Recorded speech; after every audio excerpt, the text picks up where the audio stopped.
Moisturiser म्हणजे काय आणि ते खरंच लावायची गरज असते का? माझी आजी कायम अंगाला तेल लावायची आणि शेवटपर्यंत तिची स्किन एकदम छान होती. पण आता मला माझे डॉक्टर सांगतात मॉइश्चरायझर्स लावा. तर हे मॉइश्चरायझर म्हणजे नक्की काय असतं आणि ते मी का लावायचं आपण समजून घेऊ. मॉइश्चरायझर म्हणजे काय? खूप सगळ्या ऍडव्हर्टाइजमेंटमध्ये आपल्याला दिसतं. केमिस्टच्या शॉपवर रकानेच्या रकाने भरून असतं किंवा आजकाल डर्मॅटॉलॉजिस्टकडे गेलं तर ते सांगतात की मॉइश्चरायझर लावा. म्हणजे मॉइश्चरायझर काय असतं? तर मॉइश्चरायझर म्हणजे ट्रेडिशनल मॉइश्चरायझर आपण बघायचं गेलं, पूर्वापार आपल्या आज्या वगैरे हे सगळ्या जणी खोबरेल तेल लावायच्या, कोकोनट ऑइल. सो हे जे होतं हे आपल्याकडे पूर्वापार चालत आलंय. गला तेल लावायचं आणि मग आंघोळ करायची. आता त्याची जागा मॉइश्चरायझर का घेते? तर आता आहे बदललेलं लाईफस्टाईल आणि तुम्हा आम्हाला जेव्हा आपण कामाला जातो त्यावेळेला खोबरेल तेल लावून बाहेर जाणं शक्य आहे का? म्हणून त्याला जो पर्याय आलेला आहे तो आहे मॉइश्चरायझर. तर थोडक्यात सांगायचं तर काही जणांची त्वचा ही नॅचरलीच कोरडी असते, तर काहींची ती काही हवामानाप्रमाणे कोरडी होते. म्हणजे काहींची थंडीमध्ये कोरडी सुरकुतलेली त्वचा होते. मग अशा वेळेला ही त्वचा परत मुलायम व्हावी म्हणून त्यासाठी त्याच्यावर जे आपण लावतो त्याला आपण मॉइश्चरायझर म्हणतो. ह्या मॉइश्चरायझर मध्ये दोन मेजर इन्ग्रेडियंट असतात, ते म्हणजे क्रीम आणि ऑइल. थोडक्यात सांगायचं तर तूप आणि तेल.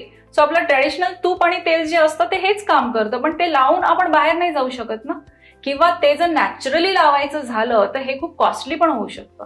म्हणून जे केमिकली तयार केलेले पण सेफ टेस्ट करून ज्या कंपनीज मार्केटमध्ये आणतात त्याला आपण मॉइश्चरायझर म्हणतो.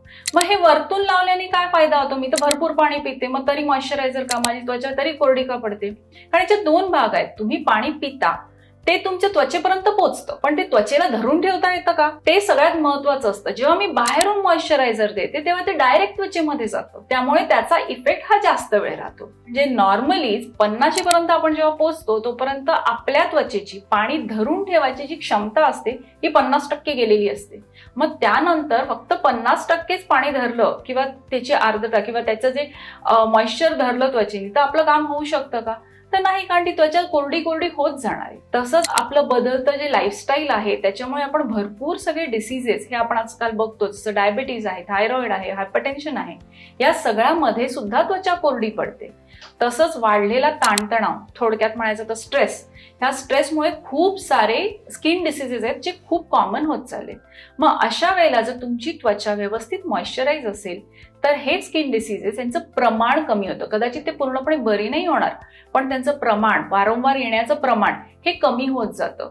पुढे जाऊन जेव्हा 70व्या 80व्या वर्षी जेव्हा माणूस पोहोचतो त्यावेळेला त्वचेची मुलायमता इतकी कमी होते की त्यानंतर उगाच खाज येणं, त्वचा कोरडी पडून त्यात ती फुटणं, रक्त येणं, हे सगळे प्रकार पण सुरू होतात. ह्या सगळ्यावर साधा सोपा उपाय असतो ते मॉइश्चरायझर लावणं. मग मी माझं ट्रेडिशनल मॉइश्चरायझर लावू शकते का?